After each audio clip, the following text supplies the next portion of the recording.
हाँ बच्चों, कैसे हो आप लोग? उम्मीद है अच्छे होगे सब, खूब अच्छे से क्वेश्चन कर रहे होगे। मैं अब ये इंग्लिश वाले क्लास के लिए ना, जो इंग्लिश मीडियम से बच्चे इस बार फॉर्म भर रहे हैं उनके लिए ये क्वेश्चन एरिया एंड पैरामीटर बना रहा हूँ। इसके पार्ट 2 मैंने बेसिक वाला, और इससे पहले पार्ट 2 मैंने सेंड कर दिया, अपलोड कर दिया है यूट्यूब ग्रुप पे, और आप लोगों ने देख भी लिया अच्छे तरीके से। ठीक है, अब इसके पार्ट 3 मैं आपको कराने जा रहा हूँ। पार्ट 3 के क्वेश्चन मैं आपको ले रहा हूँ बेटा, पार्ट 3 के क्वेश्चन मैं आपको बता रहा हूँ। ठीक है, इसको भी मैं पूरी कोशिश करूंगा कि आपको बेस से बताऊं, और जो क्वेश्चन समझ में ना आए, मैं बार बार कहता हूँ, ना आए तो मुझे बता देना, व्हाट्सएप कर देना। मोबाइल नंबर तुम लोग के पास में है ही, जो नए बच्चे देख रहे होंगे उनके लिए मोबाइल नंबर मैं दे दूंगा, मोबाइल नंबर लेना, मुझे व्हाट्सएप कर देना, और व्हाट्सएप करोगे तो मैं आपको और सही से बता दूंगा। ठीक है, अगर कोई दिक्कत आएगी तो पहली बात मैं पूरा कोशिश करूंगा कि आपको सही से बता सकूँ। आओ फिर हम लोग स्टार्ट कर रहे हैं पहले क्वेश्चन से। हर बार की तरह इस बार भी बेटा 10 ही क्वेश्चन होंगे। ठीक है, A table measure 2 meter long and 1.5 meter broad. What is the length of tape required once to a ingredient the table? ठीक है, जैसे ये टेबल है, अब देखो ये टेबल कह दूं मैं इसको, चाहे बेटा ये ग्राउंड कह दूं या प्लॉट कह दूं, रेक्टेंगल शेप में है। बस मेन बात ये समझ लो कि ये रेक्टेंगल है। अगर मैं कह दूं कि 2 मीटर लेंथ है इसकी, ठीक है, 1.5 मीटर ये ब्रेथ है, तो आप तीनों में से कोई चीज मान लो, चाहे इसको ग्राउंड मान लो, टेबल मान लो, जो भी हो, लेकिन मेरे लिए रेक्टेंगल शेप है, ये ध्यान रखो। अब ये कह रहे हैं इसके चारों तरफ चल रहा है, तो ये कितना एरिया कवर कर रहे हैं, इनका कहने का मतलब ये है कि कितना एरिया कवर कर रहे हैं। तो बेटा जब इसके चारों तरफ चलेंगे हम, तो इसके चारों तरफ चलेंगे तो पेरीमीटर चलेंगे, पेरीमीटर चलेंगे। तो इसका मतलब इन्होंने इनडायरेक्ट तरीके से ये कहा है कि इसका पेरीमीटर निकालो। रेक्टेंगल का पेरीमीटर आप लोग को सबको पता ही कि रेक्टेंगल का पेरीमीटर क्या होता है। अगर फार्मूले की बात करूं तो बेटा फार्मूला ये होता है, पेरीमीटर, रेक्टेंगल का पेरीमीटर बता रहा हूं मैं, तो ये होता है बेटा 2 और ब्रैकेट के अंदर l प्लस बी, 2 और ब्रैकेट के अंदर बेटा l प्लस बी। अगर मैं 2 देखूं तो 2 ब्रैकेट के अंदर l प्लस बी, हाँ ठीक है। l देखूं तो मेरी l कितनी बेटा, l है मेरी 2, और b में देखूं तो b है मेरी 1.5, ये आ गया। अगर मैं इसकी मल्टीप्लाई करूं तो 3 2 6, हाँ प्लस होगा, 2 1 कितना हो जाएगा 3, 3.5, और ब्रैकेट के बाहर कोई साइन नहीं है तो मल्टीप्लाई का साइन, तो ये 2। इसकी मैं मल्टीप्लाई करूँ, 5 2 10, 10 का 0, कैरी कितना 1, 3 2 6 और 1 7, और एक के बाद पॉइंट, ये आ जाएगा। अब ये क्या निकला हमारा, पेरीमीटर निकला है। पेरीमीटर निकला है तो ये मीटर है, तो हम क्या लगा दे बेटा, यहाँ से मीटर लगा दे, तो हमारा क्या हो जाएगा मीटर, जो कि मीटर हमारा कौन सा हो जाएगा, ये डी वाला हमारा आंसर। ठीक है भैया, आगे हम लोग देख रहे हैं कि क्या है। The perimeter of square is 144 metre, its area. अच्छा अब ये कर रहा हूँ ना, साथ ही साथ तुम लोग को फार्मूला भी सब बताते चल रहा हूँ, एक दो फार्मूला बताता हूँ, तो पेरीमीटर वो रेक्टेंगल और पेरीमीटर उसके होंगे स्क्वायर के ही, तो सब आ जाएगा, तो तुम लोग को रिवीजन भी होता रहेगा। क्योंकि कुछ बच्चे ऐसे होंगे जिन्हें फार्मूला रिवीजन करा ही नहीं होगा, आके बैठ गए, तो वो खतरनाक है। स्क्वायर का मैं फार्मूला बताऊं बेटा, तो स्क्वायर की देखो ये यहाँ से यहाँ तक ये साइड कहलाती है, जो कि मैं एक्स मान ले रहा हूँ, तो ये भी x होगी, ये भी x होगी, ये भी x होगी, क्योंकि स्क्वायर की सभी साइड इक्वल होती है, ऑल साइड इज इक्वल। अगर एक को मैं कह दूं बेटा 10 सेंटीमीटर, इसका मतलब इसकी सभी साइड बेटा 10 सेंटीमीटर होंगी। अगर मैं इसका बात करूं कि बेटा एरिया की बात करूं, तो इसका एरिया क्या होता है, तो एरिया करने के लिए मैं इनकी लेंथ और ब्रेथ की मल्टीप्लाई कर देता हूं, जो कि इसमें लेंथ भी हमारी बराबर है और ब्रेथ भी हमारी बराबर है। तो इसका मतलब मैं इसको ये कर सकता हूँ x इंटू एक्स, मतलब बेटा एक्स स्क्वायर, या फिर इसको मैं ये कर सकता हूँ कि साइड स्क्वायर, एक्स को मैंने साइड ही माना। बात यहाँ तक क्लियर है। अगर मैं बात करूँ बेटा पेरीमीटर की, पेरीमीटर क्या होगा, तो मैंने आपको बताया बेटा किसी भी चीज का पेरीमीटर निकालना, तो उसकी जितनी साइड है आप सबको प्लस कर दो, पेरीमीटर निकल के आ जाएगा। देखो 1 2 3 4, तो ये कितना आ जाएगा बेटा 4x, कितना आ जाएगा 4x। ये फार्मूला याद भी कर लेना, कभी कभी ये नहीं लगाते हम आल वाला, हम ये लगा देते हैं। अच्छा इसमें बेटा एक और हमारा फार्मूला होता है, तो 1/2 ये डायगोनल स्क्वायर, जब भी डायगोनल की बात आएगी तो हम इसको कर देंगे। एक और हमारा फार्मूला होता है बेटा, जो कि हम डायगोनल देखते हैं, डायगोनल क्या होता है x√2। मैंने याद करने का तरीका ये बताया था, मैंने कहा ये स्क्वायर होता है, दो संख्याओं को मिला के मल्टीप्लाई कर ली जाती है सेम संख्याओं का, तो वो स्क्वायर निकल के आता है, तो ये स्क्वायर हम लोग इसके अंडर रूट में रख देते हैं। मैंने ये बताया, ये याद करने का तरीका, कोई रूल नहीं है कहीं ये इसको समझो कि ये रूल है सर ने बताया, ऐसा कुछ नहीं है। अब मैं आपको देख रहा हूँ कि the perimeter of square is 144 metre. अगर पेरीमीटर हमारा दे रखा है, तो हमको क्या करें बेटा, जो दे रखा है हमको उसी के बराबर रखना होता है। जैसे मैं देखूँ ये पेरीमीटर दे रखा है, तो मुझको पेरीमीटर के बराबर ही रखना है, तो स्क्वायर का पेरीमीटर होता क्या बेटा 4x। तो मैं यहाँ पे लिख दूं पेरीमीटर। अब स्क्वायर का निकाल रहा हूँ, ये ध्यान रखना कि स्क्वायर का पेरीमीटर निकाल रहा हूँ और तुम रेक्टेंगल के पेरीमीटर से कंपेयर कर दो कि सर ने गलत लिख दिया है, ऐसा कुछ नहीं है। ये ध्यान से समझना कि बार बार मैं स्क्वायर लिखूंगा ये ठीक नहीं है। पेरीमीटर बराबर कितना हो जाता है बेटा 4x। पेरीमीटर कितना हो जाता है बेटा 4x। The perimeter of square is 144 metre. तो पेरीमीटर के नीचे मैं 144 मीटर दूं, ठीक है, 144 मीटर, ये 4x आ जाएगा। आप समझो ये इक्वल क्या कहता है, ये इक्वल ये कहता है कि इधर भी बराबर हो इधर भी बराबर हो, इधर भी इक्वल हो इधर भी इक्वल हो। तो इधर भी देखो 144 और इधर कितना हो जाता है बेटा 4x। ये दोनों तरफ अगर इक्वल हैं तो हम इसको कट कर लेंगे। अगर दोनों तरफ एक ही चीज रखी गई है तभी हमारा आंसर निकल आएगा। अगर मान लो ये पेरीमीटर है, तुमने यहाँ रख दिया इसका एरिया, यहाँ रख दिया इसका पेरीमीटर, आंसर नहीं लिखेगा, आंसर गलत लिखेगा। क्यों? क्योंकि आपने गलत चीज रखी है। इक्वल हमारा यही कहता है कि दोनों तरफ एक ही चीज रख लो। अगर इधर हमारा एरिया तो इधर भी हमको एरिया रखना है, इधर हम पेरीमीटर रख रहे हैं तो इधर भी हम पेरीमीटर ही रखेंगे। अब मैं इसको डिवाइड करूं तो इन दोनों के बीच कोई साइन नहीं है, तो मल्टीप्लाई का साइन है, तो इसको मैं डिवाइड करूंगा। तो बेटा यहाँ पर ये देख लो कि 4 3 जा 12, 12 13 14, 2 बचे बेटा, 2 बचेंगे तो 4 6 जा 30, 4 6 जा 24। तो ये x कितना आ जाएगा बेटा 36। अब ये मीटर है तो हम कर देंगे मीटर। ये क्या निकल के आ गई, ये इसकी साइड निकल के आ गई। क्या निकल के आ गई? इसकी साइड, जो कि ये 36 ये है। अब इट्स एरिया, इसका एरिया क्या निकलेगा? अब इसका अगर मैं एरिया निकालूं तो उसका स्क्वायर का एरिया क्या होता है बेटा? स्क्वायर का एरिया अगर हम निकालें तो स्क्वायर का एरिया क्या होता है? साइड स्क्वायर, मतलब x हमारा साइड है, तो 36 का मैं होल स्क्वायर कर दूं तो 36 का होल स्क्वायर ये। अब यहाँ से मैं आपको एक चीज बताऊं, या तो इसकी मल्टीप्लाई कर लो, 6 6 जा 36, तो ये 6 आ गया क्योंकि स्क्वायर है, इसका स्क्वायर है, इसका मतलब इसी संख्या की 2 बार मल्टीप्लाई करना। तो 6 का कितना हो जाएगा 36। तो इसका मतलब 36 यूनिट प्लेस हमारा 6 आना चाहिए। यूनिट प्लेस हमारा 6 बेटा ना ही हमारा इसमें है ना ही इसमें है और ना ही हमारा इसमें है, हमारा ये आगे, वैसे भी आंसर हमारा ये क्लियर आ गया। ना इसमें ना इसमें ना इसमें, हमारा आंसर क्लियर आ गया। अगर फिर भी आपको लगता है कि ना मुझको निकालना ही है तो आप बेटा एक काम करो कि 36 और 36 की मल्टीप्लाई कर लो, जो भी निकल के आएगा वो आपका क्या निकल के आएगा बेटा? स्क्वायर मीटर, मतलब इसका एरिया निकल के आ जाएगा। जो भी निकल के आएगा उसका क्या निकल के आ जाएगा बेटा? इसका एरिया निकल के आएगा। ठीक है, बात क्लियर है? आगे हम लोग देखें क्या है। What is the area of rectangle whose breadth is 5 metre, its length is double to its breadth? अच्छा है, इसकी लेंथ जो है डबल है इसकी ब्रेथ की। अब देखो रेक्टेंगल, इसे कहते हैं रेक्टेंगल, तो मैं रेक्टेंगल की बात कर रहा हूँ। रेक्टेंगल का अगर हम देखें तो बेटा ये हमारी एल हो जाती है, ये बी हो जाती है। अब रेक्टेंगल का सुनो, रेक्टेंगल की फ्रंट वाली साइड इक्वल होती है, ये वाली साइड और ये वाली साइड हमारी इक्वल होती है। अगर ये एल है तो ये भी हमारी एल है, ये बी है तो ये भी हमारी बेटा क्या हो जाएगी? बी। बात क्लियर है? इसकी फ्रंट की साइड, इसकी फ्रंट वाली साइड हमारी क्या हो जाती है बेटा? इक्वल होती है। अगर इसका मैं बात करूं, एरिया की बात करूं, तो इसकी लेंथ इंटू ब्रेथ देख लेंगे, लेंथ और ये ब्रेथ दे देंगे। अगर इसकी मैं पेरीमीटर की बात करूं बेटा तो 2 ब्रैकेट के अंदर एल प्लस बी, ये क्या हो जाएगा? इसका पेरीमीटर हो जाएगा। ठीक है, 2 ब्रैकेट के अंदर एल प्लस बी, ये पेरीमीटर। और ये देखिए डायगोनल, ये होता है डायगोनल। ठीक है, तो डायगोनल का होल स्क्वायर हो जाता है ये एल स्क्वायर और प्लस ये बी स्क्वायर, ये हो जाता है डायगोनल। स्क्वायर होता है इस तरफ इक्वल की इस तरफ जाएगा तो अंडर रूट में आ जाएगा। तो डी इक्वल टू क्या है बेटा? L square plus B square और ये अंडर रूट में आ जाएगा। ये चीज ध्यान रखना, स्क्वायर जब होता है इक्वल के इस साइड में जाएगा तो वो अंडर रूट में ले देगा, स्क्वायर रूट बना देगा इस तरीके से। इसमें एक और हम लोग लिख देते हैं area of 4 walls, area of 4 walls. तो ये हम एरिया ऑफ 4 वॉल्स निकालें तो हम पहले पेरीमीटर लिख लें। पेरीमीटर क्या है? 2 और एल प्लस बी, और इसके बाद में हाइट से मल्टीप्लाई कर दें तो एरिया ऑफ 4 वॉल निकल से आ जाता है। ये हमारे रेक्टेंगल की सब चीजें आ गई। अब देख रहे हैं हम लोग क्या करें। अब देखो क्या करें, जैसे ये रेक्टेंगल बना रहा हूं, कह रहे whose breadth is 5 metre, breadth 5 metre and length is double to its breadth. अगर ये 5 मीटर है तो ये लेंथ इसकी डबल है बेटा, तो इसका मतलब ये हो जाएगी 10। ठीक है, हमसे पूछा क्या है? What is the area of rectangle, इसका हमको एरिया बताना है। तो एरिया बताने के लिए हम लोग को क्या करना पड़ेगा बेटा? लेंथ की और ब्रेथ की मल्टीप्लाई करनी पड़ेगी। इसकी मल्टीप्लाई करेंगे तो 10 5 जा कितना हो जाएगा बेटा? 50।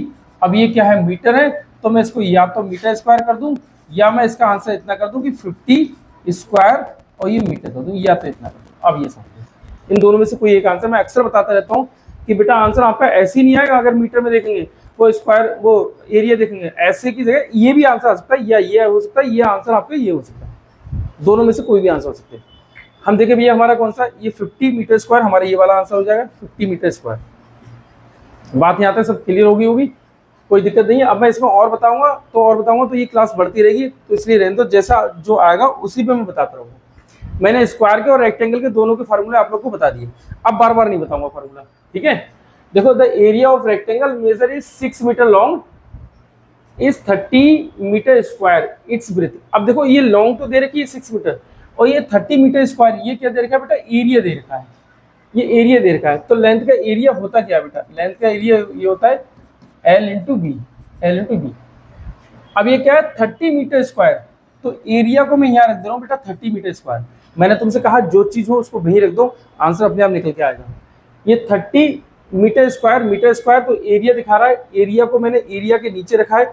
अब यहाँ पे ये कितना है बेटा, L लॉन्ग कर रहे हैं, तो L हमारी कितनी है बेटा 6 है, तो हमारी B कितनी हो जाएगी। बड़ा इजी क्वेश्चन है, इक्वल का साइन लगाए, मल्टीप्लाई है, तो हम ऊपर वाली संख्या को कट कर सकते हैं। इससे आगे स्टेप बढ़ाना मत, यहीं के यहीं कट करो, क्योंकि आप क्लास में नहीं हो, आप कंप्यूटर वाली क्लास में हो, ठीक है। तो आपको कुछ स्टेप बचाने पड़ेंगे। तो हम देखें बेटा 6 5 जब 30, तो बी हमारा कितना आ जाएगा बेटा 5 मीटर, बी हमारा कितना आ जाएगा बेटा 5 मीटर, जो कि 5 मीटर हमारा ये वाला आंसर होगा, 4 का ए हमारा आंसर होगा, ठीक है भैया। आगे हम लोग देख रहे हैं कि क्या है। The area of a square is equal to the area of rectangle measuring 60 centimeter length and 9 centimeter breadth.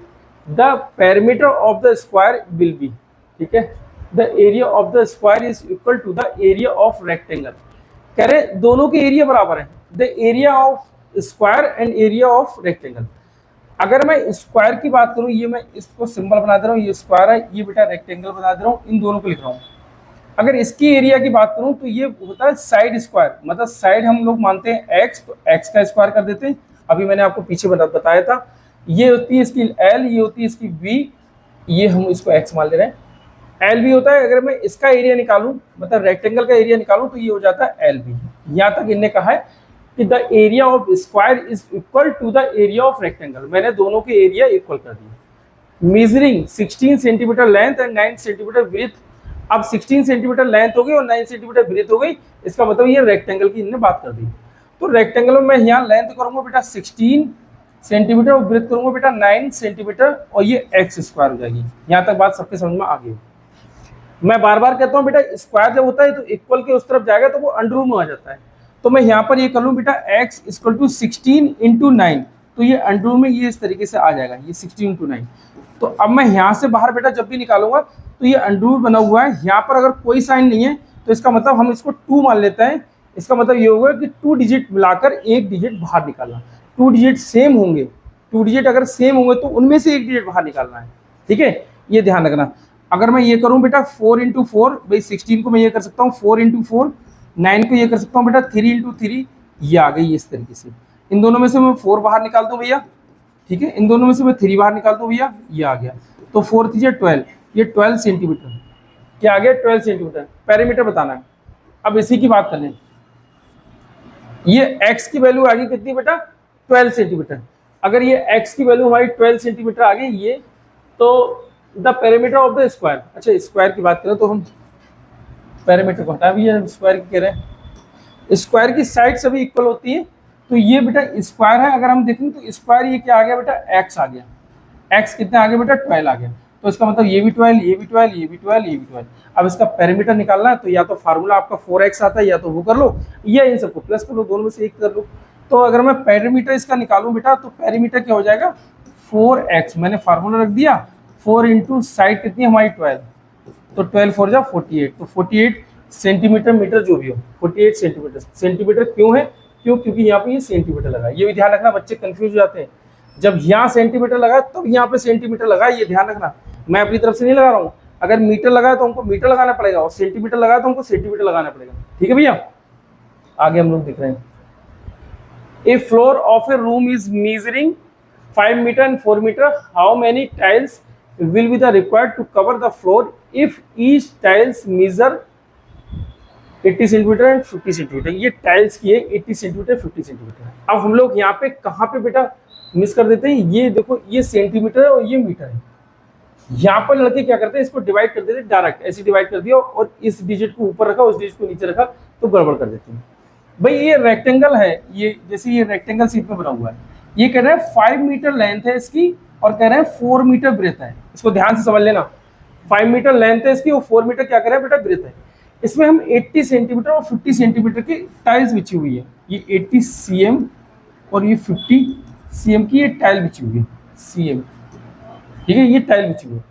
तो इसमें कितनी टाइल आएंगी, तो ऐसे क्वेश्चन मैं आपको वो हिंदी मीडियम वाले बच्चों को बता चुका हूँ, वही सेम यहाँ पे फंडा कर रहा है हमको कि इसका एरिया निकालेंगे, जो भी प्लॉट है इसका एरिया निकालेंगे, उसको ये टाइल्स के एरिया से हम लोग डिवाइड कर देंगे, तो हमें टोटल क्वांटिटी पता लग जाएगी कुल कितनी टाइल्स की रिक्वायर्ड है हमें इसमें।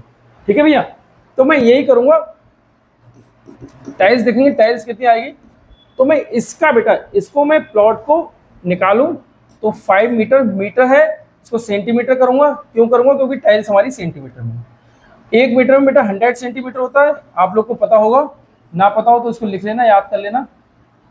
अब यहाँ पे मैं यहाँ पे फिर 4 ब्रेथ है इसकी, इसको 100 कर लेंगे, 100 क्यों करें समझ में आ गया होगा, मीटर को मैं सेंटीमीटर बना रहा हूँ, मीटर को मैं सेंटीमीटर बना रहा हूँ, क्यों, क्योंकि नीचे टाइल हमारी सेंटीमीटर की है। ठीक है भैया, 80 इंटू 50। अब ये समझो, अगर मैं इसको देखूं 1020 तो 1020, ठीक है, और इसको ये 5 से ये 5 हमारा कट हो गया, ठीक भैया, इसको देखेंगे 4 से 4 2 जा कट, ठीक है भाई, इसको मैं कट करूंगा 5 2 5 जा और ये 0, तो यहाँ पर टाइल्स कितनी आ जाएंगी बेटा 50, टाइल हमारी कितनी आ जाएंगी बेटा 50, तो टाइल्स हमारी कितनी आ जाएंगी 50, टाइल्स हमारी कितनी आ जाएंगी 50, ठीक है, टाइल्स की संख्या कितनी आ जाएगी, ठीक है, क्लियर है आप लोग आगे से।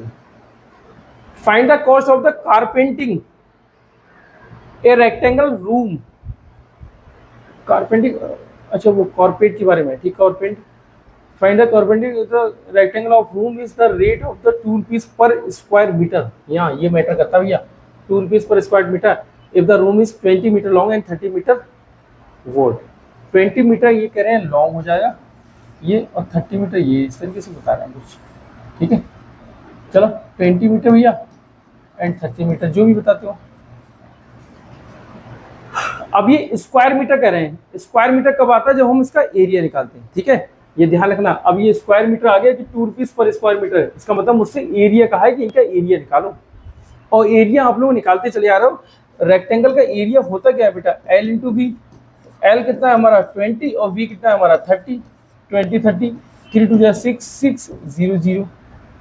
6 600 मीटर स्क्वायर, या फिर हम इसको ये कह सकते हैं बेटा स्क्वायर मीटर, ये हमारा एरिया निकल के आ गया इसका। अब कह रहे हैं 2 रुपीज पर स्क्वायर मीटर की दर से इस पर कॉर्पोरेट जो है बिछानी है वो क्या है, 2 रुपीज पर स्क्वायर मीटर की दर से, तो मैं इसकी 2 से मल्टीप्लाई कर दे रहा हूँ, 6 की 2 से मल्टीप्लाई करें, 6 2 जा 12 और ये 2 जीरो, ये क्या आ जाएंगे बेटा रुपए, ये क्या आ जाएंगे इसके रुपए, ये क्या आ जाएंगे रुपए, ध्यान रखना। अब यहीं पे वो 1200 ये भी कर सकता है आपका 1200 स्क्वायर मीटर, या 1200 रुपीज, 1200 स्क्वायर सेंटीमीटर, या नन ऑफ दीज लो। अब यहाँ पे चक्कर खा जाओगे, तो आपने ये क्या कराया, मैंने इसकी स्क्वायर मीटर की मल्टीप्लाई की रुपए से, तो ये नीचे रुपए आ गए, रुपए आ गए तो ये हमारे रुपए होंगे बेटा ये, ठीक है, ये वाला आंसर होगा, ये ध्यान रखना, ठीक है भैया, क्लियर हो गया, कौन सा ये वाला आंसर, ठीक है। आगे देखिए बेटा क्या कह रहा है, the breadth of a rectangle room is 2/3 of its length if the area of the room is 2400 meter square, find the length of the room। ये the breadth of the rectangle, rectangle की बात करें तो rectangle तो भाई आपको मैं बताते आ रहा हूँ कि रेक्टेंगल इस तरीके का है, ये क्या होगा बोर्ड में, अरे यार किसी ने कोई डिलीट मारा,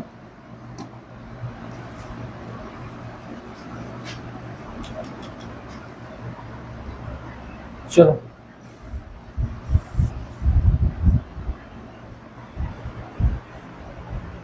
ये बेटा ये कह रहा है कि 2/3 है, the board of a rectangle room is 2/3 of its length, 2/3 है ऑफ लेंथ, जैसे 2/3 कह रहे हैं कि ये 2/3 है, द ब्रीथ, सॉरी वर्ड नहीं ब्रीथ है, the breadth of rectangle room is 2/3 of its length. 2/3 है मतलब ये जो है लेंथ का 2/3 है। तो मैं यहीं से मान लूँ, जब इस टाइप का आता है तो मैं यहीं से मान लेता हूँ। इसमें मुझको एक को ब्रीथ रखना है, इसको लेंथ रखना है। तो ये जाहिर सी बात है बेटा, ये बड़ा वाला ये हमारा लेंथ रख दे रहे हैं, इसको हम ब्रीथ रख दे रहे हैं। तो इसको मैं 2 रख दूंगा बेटा, और इसको मैं 3 रख दूंगा। ये एक्स एक्स कर दूंगा, ये एक्स एक्स कर दूंगा, ठीक है, ये एक्स एक्स कर दूंगा। अब ये क्या है इसका perimeter, the area of the room is, अच्छा एरिया कह रहे हैं 2400 मीटर स्क्वायर। मैं इसका एरिया निकालूं तो इसका एरिया क्या होगा, रेक्टेंगल का एरिया होता है लेंथ इंटू ब्रेथ। लेंथ कितनी 3x और ये कितना है 2x, तो ये कितना है बेटा 6x स्क्वायर, एक्स एक्स एक बन ये तो ये एक्स स्क्वायर। ये एरिया है, एरिया हमारा कितना दे रखा बेटा 2400, 2400। अगर मैं इसको कट करूं बेटा तो ये देख रहे हैं 6 4 तो ये कह रहा है कि एक्स स्क्वायर इक्वल टू कितना है बेटा 400। स्क्वायर इस तरफ जाता है तो अंडर रूट का बन जाता है, तो एक्स इक्वल टू इसके अंदर मैं अंडर रूट ये लगा दूं, ये आ गया भैया। ये जैसे ही आ गया तो इसका मतलब एक्स इक्वल टू, तो ये 20 इंटू 20 हो जाएगा। और ये आपको ध्यान भी रहना चाहिए कि 400 है तो ये 20 का स्क्वायर है, तो मैंने उसी हिसाब से 20 इंटू 20 कर लिया। अगर आपको ये नहीं आता कि मुझे आता ही नहीं कि ये कैसे होगा, तो पहले तो मैं आपको बता दूं 1 से लेकर बेटा 1 to 30 आप स्क्वायर याद कर लो, 1 to 20 आप क्यूब याद कर लो, 1 to 25 तक आपको टेबल याद करनी है। अगर सही से आपको फंक्शन निकालना है तो आगे तक काम देंगे। बकाया ना निकालना तो मैं आपको बता दे रहा हूँ किस तरीके से, खाली आपको बैठना है, बस वीडियो देखनी है और कुछ काम करना ही नहीं है, तो आपका निकलेगा ही नहीं। ठीक है, आपको क्या करना है बेटा 400, ये 2 2 जा ऐसे 2 बन जा, अब ये 10 से कटा है 10 और ये 10 बन जा, तो आ गए। तो 2 2 और 10 10, तो 10 2 जा 20, 10 2 जा 20, 20 20 400 आ जाएगा। मैंने इसको ऐसे लिख दिया। अब यहाँ पे मैंने आपको पिछले क्वेश्चन में, लास्ट क्वेश्चन में बताया था बेटा यहाँ पे कुछ नहीं, तो 2 मानते हैं, तो 2 मानते हैं तो इसका मतलब 2 डिजिट मिलाकर जो सेम डिजिट होते हैं उन डिजिट में से एक डिजिट बाहर निकाल लेते हैं। अगर वो सेम डिजिट 2 है तो उनमें से एक डिजिट हमको कहाँ निकालना, बाहर। तो इनमें से देखो ये 2 है, पेयर बनना है, तो एक में डिजिट बाहर निकाल ले रहा हूँ, तो ये x कितना आ जाएगा बेटा 20 आ जाएगा, जो कि x की वैल्यू है। मुझसे क्या पूछा है, तो लेंथ बतानी है, तो ये लेंथ हम देखेंगे। तो लेंथ कैसे हो जाएगी बेटा 3 इंटू 20, 320 कितना हो जाएगा 60 मीटर इसकी क्या हो जाएगी बेटा लेंथ हो जाएगी, जो कि 60 मीटर इसकी लेंथ ये वाली है, 60 मीटर इसकी लेंथ ये। ठीक है भैया, क्लियर हो चुका हो, कोई दिक्कत नहीं। अगर ब्रेथ पूछता तो 20 की मैं 2 से मल्टीप्लाई करता तो 40 मीटर हमारी क्या हो जाती है बेटा ब्रेथ हो जाती है, 40 मीटर हमारी ब्रेथ हो जाती है। ठीक है भैया, आगे देखना है हम लोग क्या। Dinesh want to exchange his rectangle plot with a square plot of the side 84। अच्छा, उसने एक्सचेंज कर दिया है रेक्टेंगल प्लॉट को स्क्वायर प्लॉट में, ठीक है, और स्क्वायर प्लॉट की साइड कितनी है 84 है। अभी इस टाइप का क्वेश्चन आया था, if the length of the rectangle plot is 144 metre find the breadth of the rectangle plot. ये सेम ही तो था, यही था क्या, चलो देख रहे हैं। If the length of the rectangle plot is 144 metre, देखो अगर मैं इसका देखूं तो इसका एरिया और रेक्टेंगल का एरिया इक्वल होगा, क्यों, क्योंकि ये कह रहे हैं कि दोनों को मैं एक्सचेंज कर रहा हूँ। अगर एक्सचेंज कर रहा है तो जाहिर सी बात है कि दोनों का एरिया हमारा इक्वल होना चाहिए, तभी आप हम लोग एक्सचेंज कर पाएंगे ना। हम घाटे में क्यों लेंगे भैया, हम लोग उसमें थोड़ा लेंगे। तो ये कह रहे हैं कि इसकी 84 साइड है और इसकी length, if the length of the rectangle is plot is 144 metre, length इसकी 144 मीटर है। इसका एरिया निकालूंगा, स्क्वायर का एरिया निकलेगा, तो 84 इंटू 84 मतलब साइड स्क्वायर होता है। इसका एरिया निकालूंगा लेंथ इंटू ब्रेथ, लेंथ हमारी दे रखी है और ब्रेथ हमारी बी। कट करें, ये देखो इक्वल का साइन है, इधर भी मल्टीप्लाई है इधर भी मल्टीप्लाई है, इसका मतलब ये है कि मैं ऊपर ऊपर वाले कट कर सकता हूँ। तो 12 7 जा और 12 12 जा, ठीक है, 12 7 जा 7 7 जा 49, तो ब्रेथ हमारी कितनी आ जाएगी बेटा 49, ब्रेथ हमारी कितनी आ जाएगी 49, 49 हमारी कौन सी, ये वाली आंसर, ये तो पूछा है। Find the breadth of the rectangle, तो ब्रेथ हमारी कितनी है 49 मीटर, ब्रेथ हमारी कितनी है बेटा 49 metre. The breadth of rectangle plot is 1/3 of its length, ठीक है, कह रहे हैं the breadth of the rectangle plot is 1/3 rectangle plot. अब वही 1/3 के लिए कह रहा है कि 1/3 ऑफ लेंथ का, ठीक है। ब्रेथ जो है इसकी कह रहे हैं 1/3 है लेंथ की, अगर लेंथ 3 है तो ब्रेथ कितनी है 1, तो मैं यहीं से ना ले लूँ, ये लेंथ, इसको मैं मान लूँ ब्रेथ और इसको मान लूँ लेंथ। वो ये तो कह रहे हैं कि लेंथ जो है वो ब्रेथ जो है लेंथ की 1/3 है। तो लेंथ अगर मैं 3 मानूंगा तो इसको 1 मानूंगा, इसी हिसाब से करना है। तो मैं हे से लूँ 1/3 कह रहा है, तो मैंने इसको बेटा मान लिया 1 x और इसको मान लिया 3x। ठीक है, आगे देख रहे हैं हम लोग क्या है। कह रहे हैं if the plot is 240 metre, देखो metre, if the perimeter of the plot, इसका पेरीमीटर ही है। ठीक है, फाइंड द लेंथ, हमको लेंथ बताना है। तो ये रेक्टेंगल का पेरीमीटर आपने देखा होगा, तो रेक्टेंगल का पेरीमीटर बेटा क्या बताता है, रेक्टेंगल का पेरीमीटर ये होता है कि 2 ब्रैकेट में l प्लस बी। अब मैं ऐसे भी कर सकता हूँ भाई, इसकी सभी साइड इक्वल कर दूं, इसको इसके बराबर रख दूं, आंसर मेरा ऐसे भी निकल सकता है, लेकिन मैं इस तरीके से ही करके दिखा हूँ। भाई 2 ले लिया, l हमारा कितना है 3x और b हमारा कितना है बेटा x, 3x x कितना जाता है 4x और इंटू 2 2। पेरीमीटर मेरा कितना हो जाएगा बेटा, पेरीमीटर मेरा दे रखा है 240, तो पेरीमीटर को मैं पेरीमीटर के नीचे रख दे रहा हूँ। अब आप ध्यान दोगे तो इसको बेटा देखेंगे, ये भी पेरीमीटर हमारा दे रखा है और इधर भी हमारा पेरीमीटर दे रखा है, दोनों तरफ हमारे पेरीमीटर दे रखे हैं, इक्वल का साइन लगा है। इक्वल यही कहता है कि आप दोनों तरफ एक जैसी चीज रख दोगे, इक्वल चीज रख दोगे, आंसर मिल जाएगा, अदरवाइज आपको आंसर नहीं मिलेगा। इसको मैं देखूं बेटा, अगर 2 से कट करूं तो देखो 2 बन जा, 2 2 जा, इसको मैं कट करूं तो 4 3 जा, तो इसका मतलब x की वैल्यू मेरी कितनी आ गई बेटा 30 मीटर सेंटीमीटर, 30 मीटर, x की वैल्यू कितनी आ गई बेटा 30 मीटर। फिर फाइंड द लेंथ, हमको लेंथ फाइंड करना है। तो ये अगर मैं इसको देखूं बेटा तो 3 इंटू 30, 330 कितना हो जाएगा बेटा 90 मीटर, 330 90 मीटर, तो इसका मतलब लेंथ मेरी कितनी हो जाएगी बेटा 90 मीटर ही हो जाएगी। अगर मुझसे ब्रेथ पूछता तो ब्रेथ तो देखो x है ही भैया, x इक्वल कितना 30 मीटर, तो ब्रेथ तो हमारी 30 मीटर दे ही रखी है, तो ब्रेथ हमारी 30 मीटर। ज़्यादा ज़्यादा और क्या पूछ सकता था, इसका एरिया पूछ सकता था, तो एरिया पूछने के लिए मैं 90 और 30 की मल्टीप्लाई कर देता तो मेरा एरिया निकल के आया था स्क्वायर मीटर या फिर मीटर स्क्वायर एरिया कर देता मैं। ठीक है भैया, कौन सा क्वेश्चन है, लास्ट क्वेश्चन है। इसके बाद में बेटा एक क्वेश्चन और ले रहा हूँ, ये पार्ट बी मैंने जो बनाया था, तो उसमें एक्चुअल में क्या हुआ था कि इस क्वेश्चन का मैंने सिर्फ लेंथ निकाल दी थी, लेंथ या ब्रेथ निकालने के लिए कहा था, क्या था, फाइंड लेंथ दे रही है, उसकी ब्रेथ मैंने निकाल दी थी इसकी, लेकिन इसका पेरीमीटर नहीं निकाल पाया। ब्रेथ इसकी मुझे याद है कि 100 मीटर निकल के आई थी। ठीक है, तो मैं इसका पेरीमीटर निकाल दे रहा हूँ, क्योंकि मुझे तो ब्रेथ का ही ध्यान रहा, तो मैंने ब्रेथ ही निकाल दी थी, पेरीमीटर एक्चुअल में ध्यान नहीं दे पाया इस पर।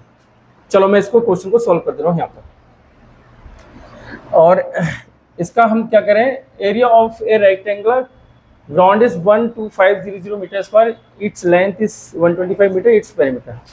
तो इसका एरिया अगर मैं दिखूँ, रेक्टेंगल का एरिया बेटा होता क्या है, तो L इंटू बी होती है। ठीक है, L इंटू बी, एरिया कितना दे रखा है 12500, ठीक है, और लेंथ कितनी दे रखी है बेटा 125, और ब्रेथ हमको बताना है, तो ये आ गया।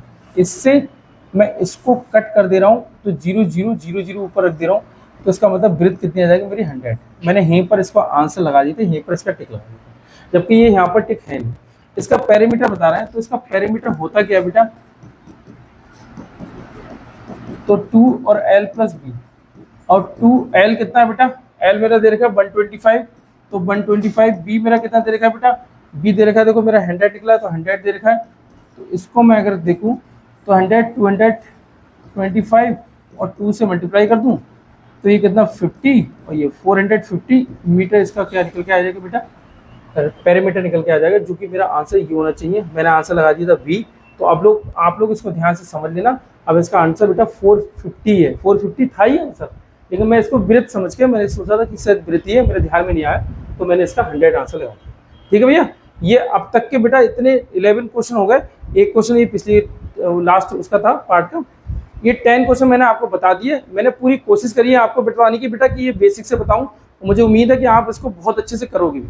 करना, बार बार प्रैक्टिस करना, ये एक एक क्वेश्चन आपके हो जाएंगे। अगर प्रैक्टिस नहीं करी तो बेटा खाली देख के बैठ जाओगे, कोई रिजल्ट नहीं मिलने वाला। ठीक है, ओके बेटा, बाय बेटा, खुश रहो। अब वीडियो अच्छी लगे तो बेटा लाइक कर देना, अब इसको शेयर भी करो, कमेंट जैसा कुछ करना चाहो कर लो। अब ये फुल फॉर्म में मैं लेके इसको आ रहा हूँ। ठीक है भैया, बाय।